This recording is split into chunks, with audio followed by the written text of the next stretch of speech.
Good morning, good afternoon, good evening. The other day, we were having a discussion on this platform and talking of the problems, the country's economic problems, and so forth. And one of the listeners sent us a message talking of how Mnangagwa had added the Rolls-Royce to his motorcade. I have to admit that I didn't believe it, but now I can see it's true. Zimbabwe is a failed state, not because the country doesn't have the wealth. We have the wealth. It's just that the resources, the wealth, the country's resources, both material and human resources, are not being used to the good of the country. So much is being wasted for the glory of Caesar and not the good of Rome. This is at the heart of our problem. Welcome to you, Benjamin. Good day to you and good day to our listeners. Thank you for joining us.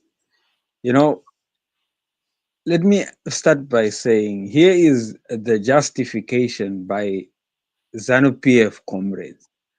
They say what the image of the president reflects, the image of Zimbabwe. What the president drives and how he appears reflects us as a country. And that is the most idiotic explanation or justification for spending millions when the country is suffering. I mean, what measures a country's success story is, a thriving economy where GDP is high up there, where the state of the citizens of Zimbabwe, their mental and physical well-being is up there.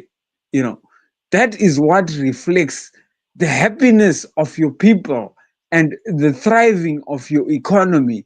That is what reflects Zimbabwe. That is the picture that people see.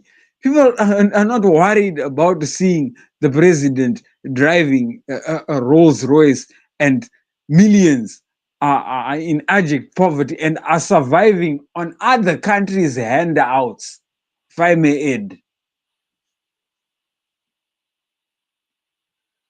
Yeah, it is tragic. I mean, when you look at the other day, we were talking about this problem of the sewage spilling onto the rivers and onto the main water system, putting the health of all those residents in Harare at risk. Here is the video clip that I'm referring to.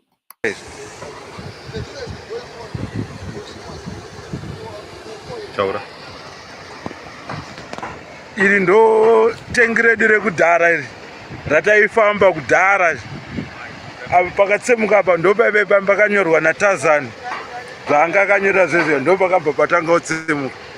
Saka iri rimwe racho iri tengi iri inyuwani but ratotsemuka futi harina time. Saka mvura yese iri kurapinda muinodonhera mamukwisi. Ikuyerera ibva inopinda mamukwisi mvura yese. Ndo situation yatinayo kuno kuLas Vegas. Tava kudya zvakanaka zvatesesa hazina kana munhu akunini. Zvangobvaruka bvaruka.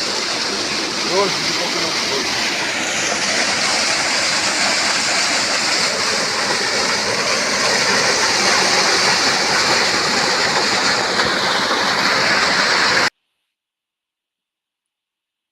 This is the tragic reality where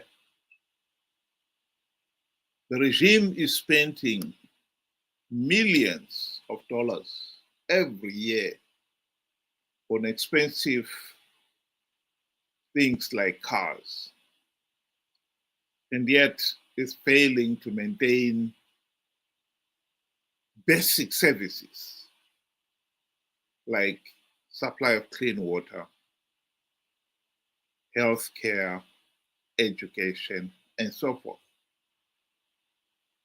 This cycle has got to end. We cannot, no nation can possibly thrive with this kind of waste.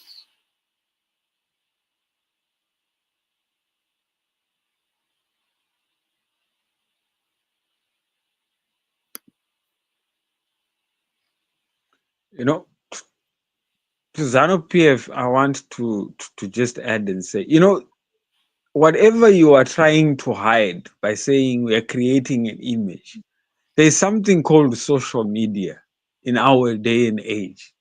I'll give you an example. When South Africa has a small pothole or a damage on the street, they say potholes belong to Zimbabwe. You are turning South Africa into Zimbabwe. Zimbabwe has become an example of everything bad that is happening around the world. We are a prime example. Whenever they talk of a failed economy, Zimbabwe is an example. Nobody will talk about what the president is driving. People know what is there in Zimbabwe. You may fix the street that leads, the SADC delegation, but they know that the streets on the other side are terrible. So you cannot lie in this day and age, especially where social media is galore and everybody can take pictures and show. Here we are. Somebody has just shown us what raw sewage flowing in the neighborhoods, going straight into water bodies. And we know that they recorded and reported that the fish and animals were dying. That is the reflection of Zimbabwe. If anywhere else and they have a tragic story, they will say our country is turning into Zimbabwe, because that is a prime example of failure.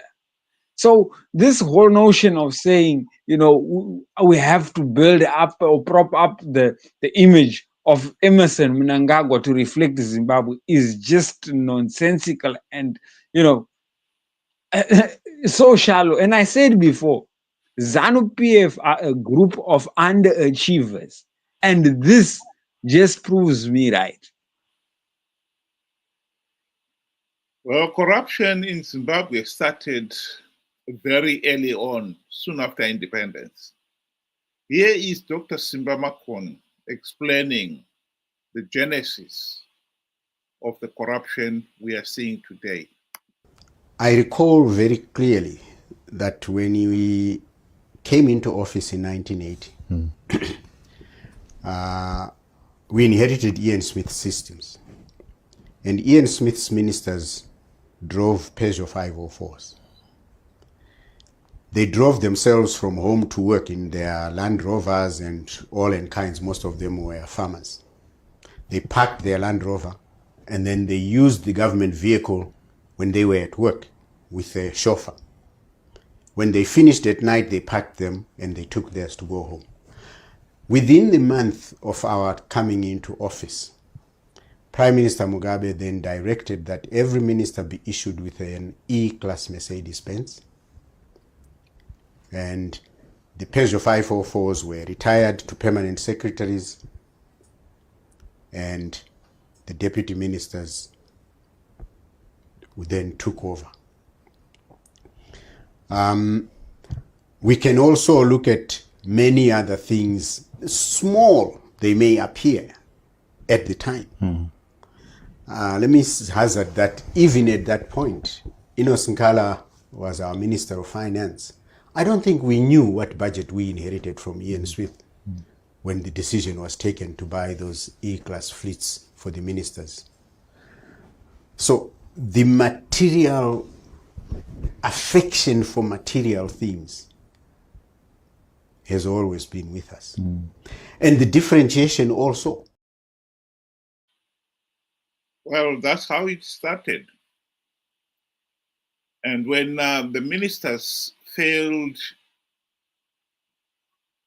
to say anything about all these E-Class Mercedes Benz that Mugabe was issuing to his ministers. That gave him the confidence to start spending money on his own luxuries and those of his wife and family. What we are seeing, what Mnangagwa is doing now, is a carryover from that. In that interview, Dr. Makoni was talking of how within a few years, ministers, instead of having just one Mercedes Benz, they would have 4 of them, all at government expense. This is what is killing the economy, what is killing the country. Whether we like it or not, no nation can prosper with this level of waste of resources. While Mnangagwa and his fellow ruling elite are living in this luxury, we cannot pretend that the ordinary masses are not suffering. Here is a typical rural home in Zimbabwe. A pole and Dhaka, grass-thatched hut. How can we have people living in this day and age, this the 21st century, in such a structure? It beggars belief. And yet, the majority of our people, 60 to 70% of our people, live in rural areas. And this is where they would call home. And meanwhile, we are spending money